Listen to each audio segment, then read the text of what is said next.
Hi friends, in this video I would be showing RJ11 Battery Box.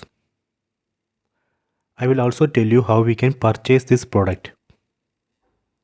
See, this is a product and here you can see RJ11 port.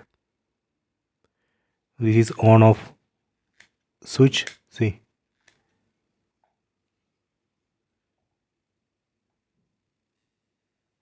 So here we have to connect RJ11 cable.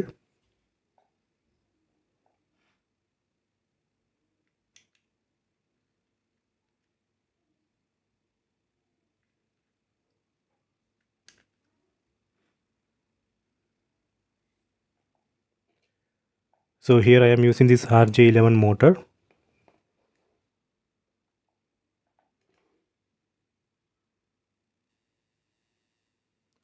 Let me power on.